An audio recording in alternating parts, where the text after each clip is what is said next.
Bienvenidos al canal Aprendiz NDT. Nuestra misión es mejorar tus oportunidades laborales y potenciar tu desarrollo profesional en pruebas no destructivas, soldadura y control de calidad. Bienvenido al módulo de calificación y certificación del personal en pruebas no destructivas.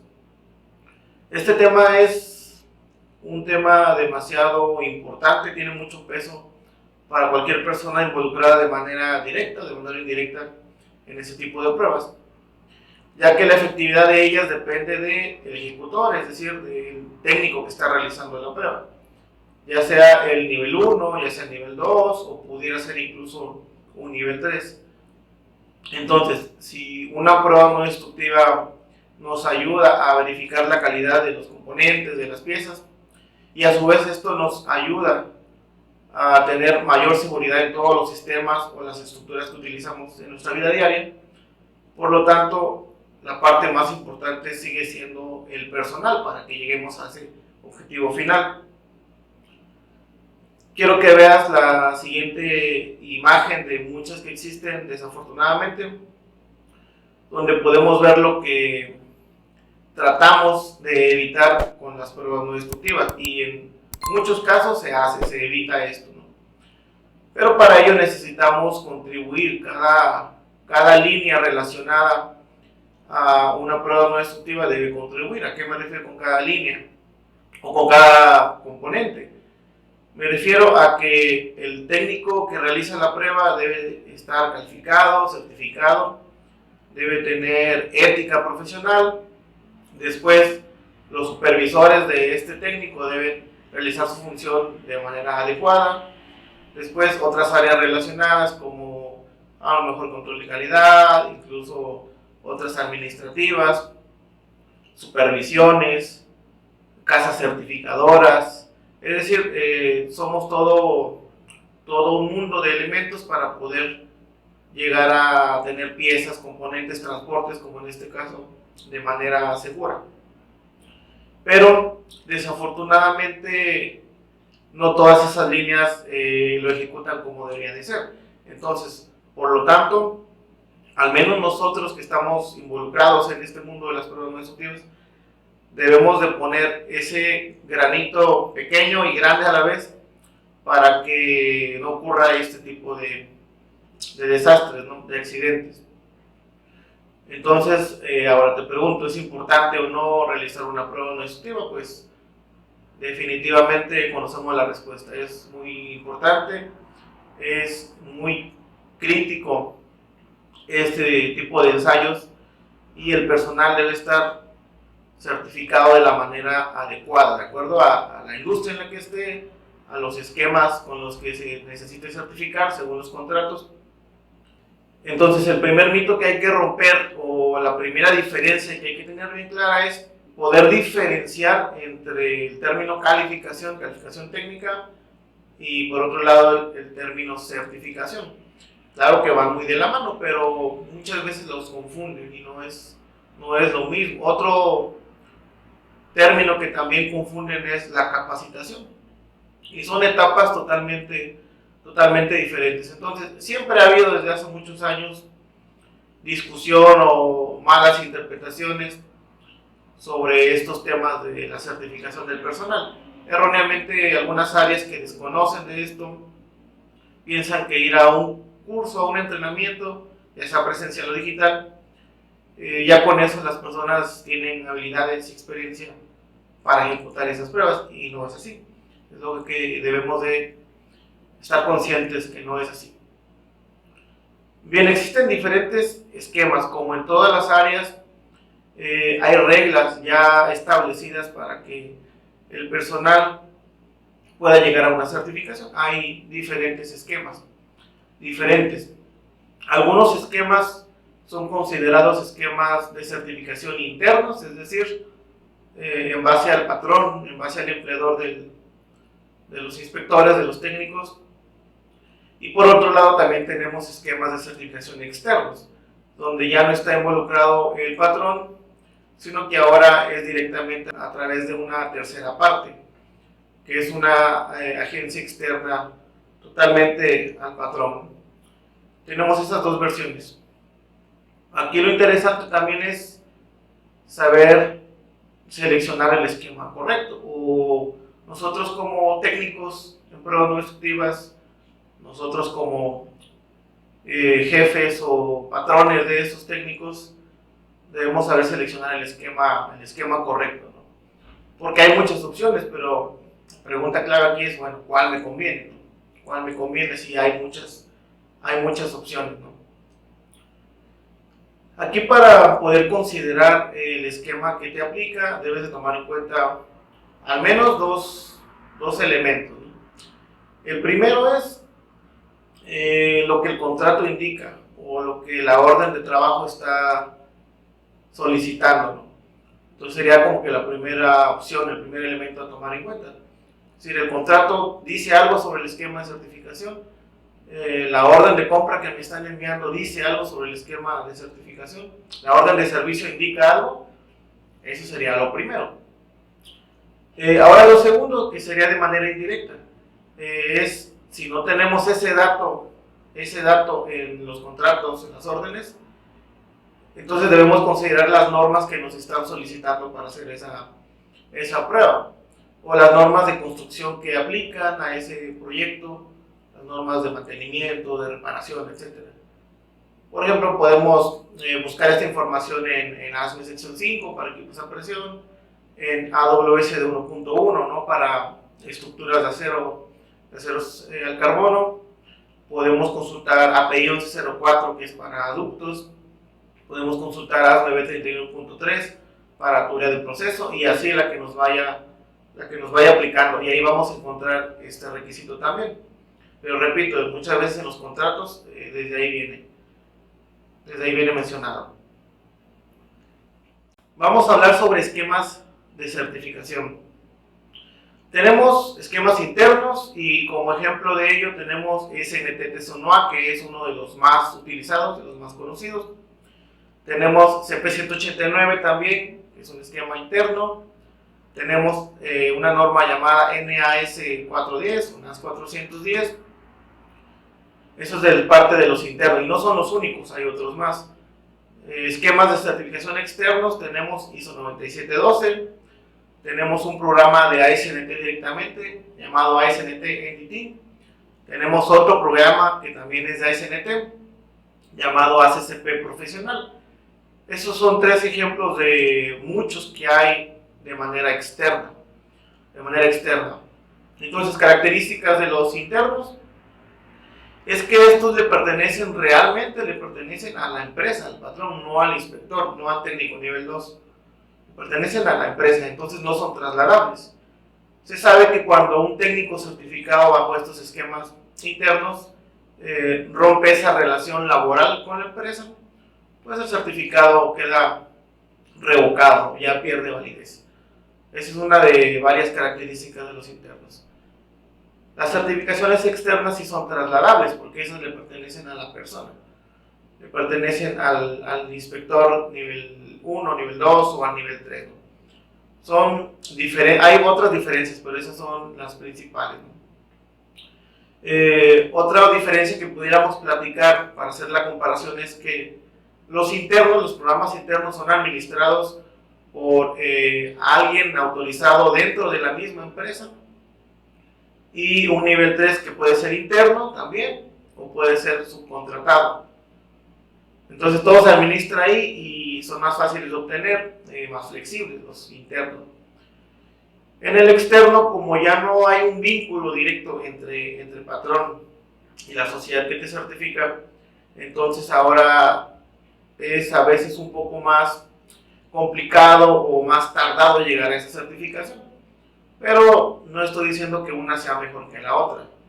Simplemente lo que el contrato y norma exija, pues eso debemos de cumplir.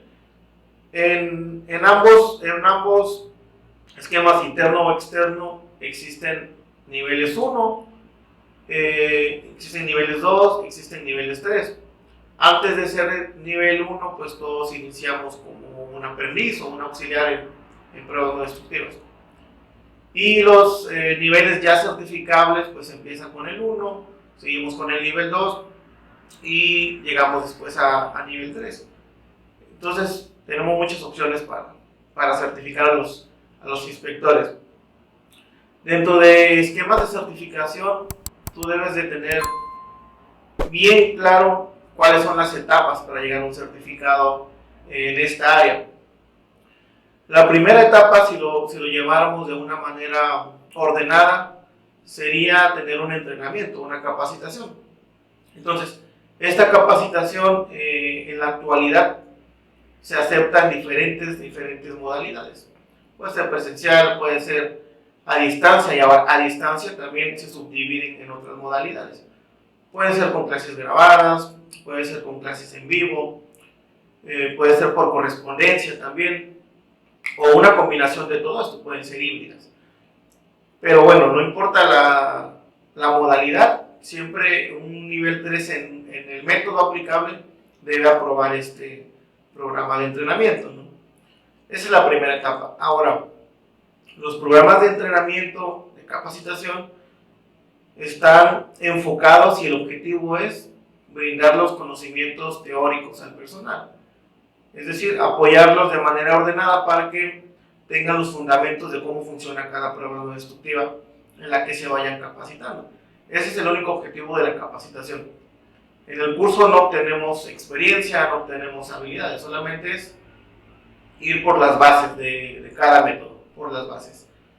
Después, la segunda etapa ahora es la de calificación. Cuando alguien llega a la etapa de calificación, ahora además de ya tener los conocimientos previos del entrenamiento del curso, ahora también ya necesita comprobar experiencia y necesita haber desarrollado habilidades. Y aquí hago un pequeño paréntesis porque tiempo de experiencia no es sinónimo de desarrollo de habilidades. No es así. Alguien puede tener muchos años de experiencia, hablemos de 5 o 10 años de experiencia, pero eso no significa que haya desarrollado habilidades que correspondan a ese tiempo de experiencia. Alguien con 2 o 3 años de experiencia pudo haber desarrollado mayores habilidades que el anterior. Entonces, son cosas diferentes. Una cosa es el trayecto que tengas, otra cosa es cómo te fuiste desarrollando durante ese trayecto. Entonces, necesitamos ambas. La experiencia, pero desarrollar habilidades. Combinamos todo esto y ahora ya podemos ser una persona calificada. Ya podemos realizar una actividad en específico que nos asignen relacionada a pruebas no destructivas. Después llegamos a la última etapa, que prácticamente es emitir un documento, nada más.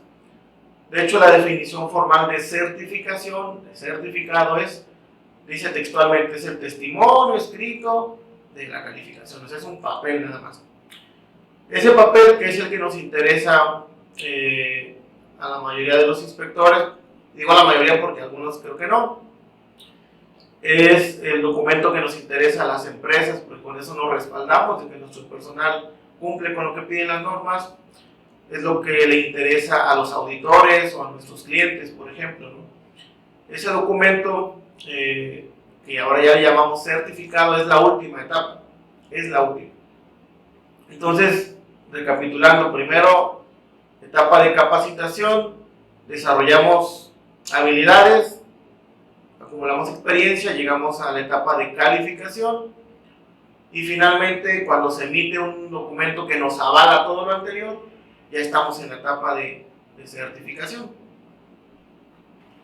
Vamos a ver algunos ejemplos de lo que dicen normatividades comunes para la industria metalmecánica, para la industria petrolera, para la industria de las energías. Para equipos a presión, hablemos de tuberías de proceso, algunos tipos de válvulas, calderas, recipientes a presión, tanques atmosféricos incluso.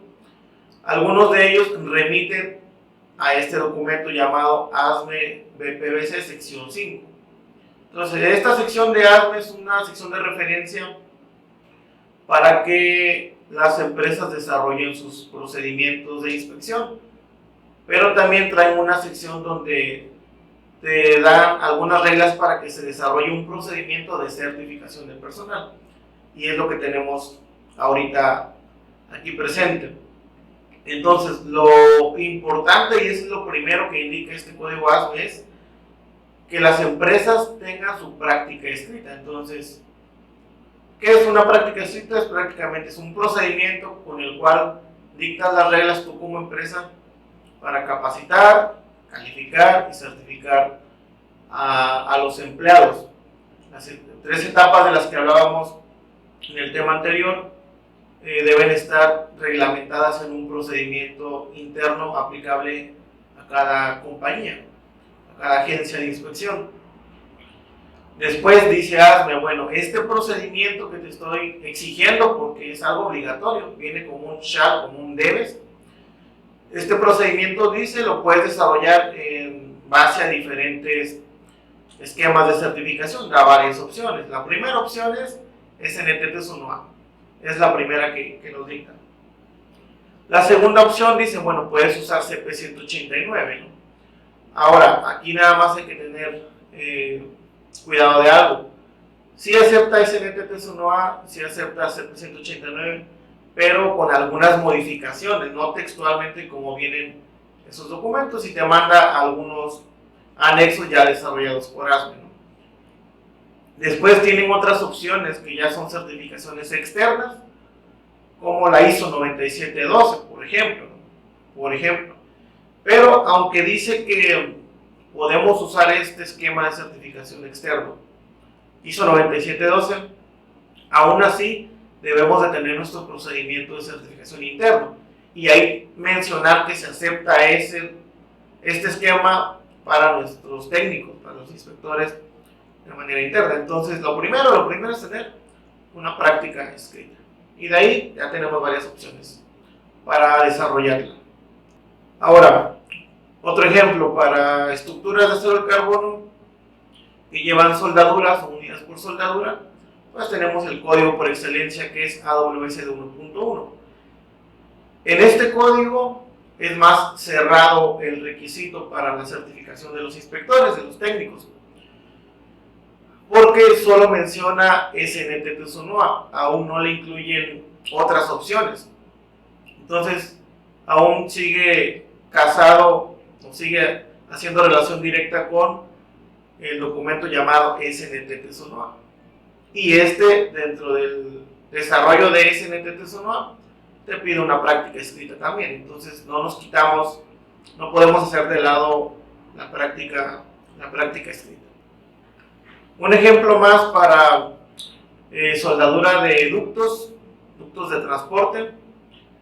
Ahora, pues igual mencionan SNTT SONOA. Ese es el esquema que viene mencionado. Ese es el esquema. Entonces, viene un poco más cerrado, pero ahora ya le agregan unos adicionales. Por ejemplo, un programa de certificación externo como es el ACCP profesional de ASNT. Ese pues también tienes esta otra opción. También aquí habría que considerar algo adicional, que es, aquí me dan 2 opciones, pero como ya se había mencionado, debo de considerar el contrato que exige, ¿no? Por ejemplo, en este caso de API 1104, si me dice puedes usar SNTT SONOA y puedes usar el programa ACCP profesional.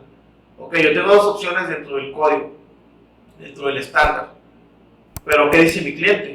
¿O qué dice su contrato? Entonces debemos de balancear bien esto para elegir el esquema adecuado. ¿Te has dado cuenta de cuál es el esquema de certificación más solicitado y más utilizado en la industria?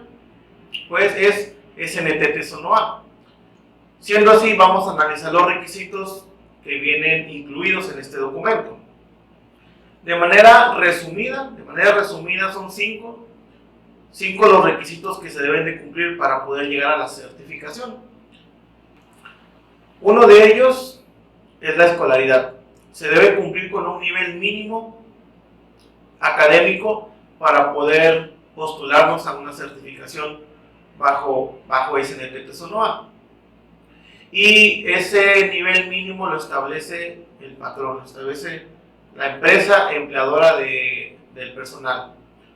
Un requisito más es la capacitación. La capacitación Menciono primero escolaridad antes del curso, antes del entrenamiento, porque en algunos métodos es recomendable que se considere el nivel académico de los inspectores que están postulados a algún curso en particular. Por ejemplo, en ultrasonido o en radiografía o en corriente serie se hacen algunos cálculos, se ven algunos temas de física, por ejemplo, y es muy recomendable que por lo menos se tenga un nivel académico de bachillerato, por decir un ejemplo. Por eso es que menciono primero la escolaridad. Hay empleadores, hay empresas que incluso exigen que quienes vayan a tomar este tipo de entrenamientos tengan un nivel universitario, ¿no? Tengan una carrera relacionada a estas áreas. Porque repito, esto lo establece cada empleador, según SNTT-SONOA. Por eso puede variar de empresa a empresa. La experiencia, pues hay un mínimo de horas recomendado por SNTT-SONOA, pero cada patrón decide si está bien estas horas mínimo que mencionan ahí o se incrementan las horas que él necesita para que sus inspectores se puedan certificar. Otro requisito antes de poder emitir un certificado es el examen de la vista, la agudeza visual. Comúnmente se recomienda la carta Jagger con la letra J2, que es la Jagger 2. Algunos códigos exigen todavía una letra más pequeña, que sería la Jagger 1. Por lo menos este documento recomienda que con Jagger 2 sería suficiente y que al menos cada 12 meses se vaya renovando esta evaluación de la vista, ¿no? Y después no podemos dejar de lado algo muy muy importante, que es la aprobación de exámenes. Aprobación de exámenes. Esos exámenes necesitan evaluar diferentes habilidades en los técnicos que se están postulando a una certificación. Por ejemplo, necesitamos demostrar que tienen las bases, los fundamentos teóricos para el método, pero necesitamos también que nos demuestren que tienen habilidad para interpretar algunos procedimientos de inspección o algunas normas técnicas aplicables al método. Y obviamente se necesita que demuestren también una habilidad práctica para el caso de este tipo de certificaciones. Entonces, como ya estamos en la etapa de certificación, se tienen que aplicar 3 exámenes para cumplir con esto. Un examen comúnmente se le conoce como examen general, otro como examen específico y otro como examen práctico. Y hay que aclarar que no son los mismos exámenes, o no deben ser textualmente los mismos, que se utilizan para una capacitación, un entrenamiento. Porque no se tienen los mismos conocimientos y habilidades cuando vamos al curso, que después cuando ya hay experiencia tienen obviamente más habilidades, mayores conocimientos y la evaluación es un tanto diferente.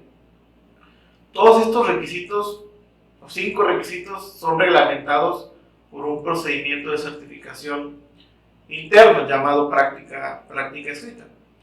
Y por eso es muy lógico que ese tipo de certificaciones sean exclusivas para cada empleador, porque cada empresa pudiera necesitar requisitos más estrictos que otra para el caso de los inspectores. A lo mejor inspeccionan piezas diferentes, la empresa inspecciona piezas que no son tan críticas. Después nos encontramos con una empresa B que examina piezas críticas como partes de aviones, por ejemplo, o algunas partes automotrices. Entonces se necesitan requisitos un tanto diferentes para cada una de estas 2 empresas. Por eso es muy lógico que sean certificaciones internas, única y exclusivamente para los empleados de la empresa que está desarrollando su práctica escrita. Gracias por visitar nuestro canal. Suscríbete y activa las notificaciones para no perderte ningún video y comparte con tus amigos. Contáctanos en www.pndsmexico.com. Y si quieres seguir aprendiendo, búscanos en Spotify y TikTok como Aprendiz NDT.